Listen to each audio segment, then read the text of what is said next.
आणि आता एक अत्यंत मोठी बातमी आहे। पूजा खेडकर प्रकरणामध्ये एक मोठी बातमी। यूपीएससीने पूजा खेडकरला दोषी ठरवत तिची उमेदवारी रद्द केलेली आहे। भविष्यामध्ये तिला यूपीएससीची कुठलीही परीक्षा देता येणार नाहीये। यूपीएससीने पूजाला आज दुपारपर्यंत वेळ दिलेला होता, मात्र तिने उत्तर दिलेलं नाहीये। आजची दिवसभरामधली ही मोठी बातमी पूजा खेडकर प्रकरणातली। यूपीएससीने पूजा खेडकरला दोषी ठरवत तिची उमेदवारी रद्द केलेली आहे।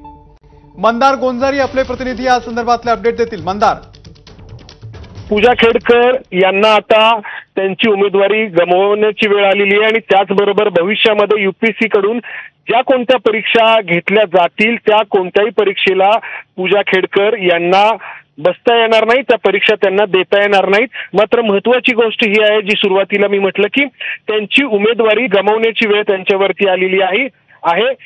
ही पहिली पायरी आहे पूजा खेडकर यांच्यावरती कारवाई होण्याची।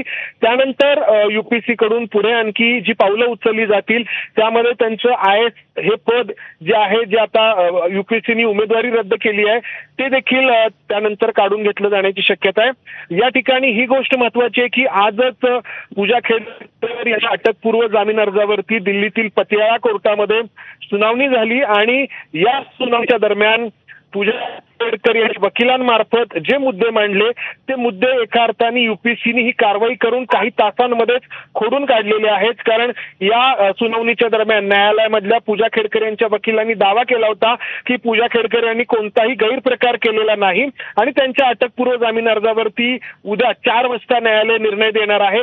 त्याआधी यूपीएससीने ही कारवाई केलेली आहे आणि त्यामुळे या कारवाईचा जो परिणाम आहे तो न्यायालयाकडून जो त्यांच्या अटकपूर्व जामीन अर्जावरती उद्या निर्णय दिला जाणार आहे त्या निर्णयावरती देखील होऊ शकतो। इथून पुढे पोलीस कारवाईला देखील सुरुवात होऊ शकते। अमोल, यस मंदार, तुम्ही आपल्या सोबतच राहा। आरटीआय कार्यकर्ते, सामाजिक कार्यकर्ते विजय कुंभार सर सध्या आपल्या सोबत आहेत। विजय कुंभार सर, आपण सातत्याने या प्रकरणाचा पाठपुरावा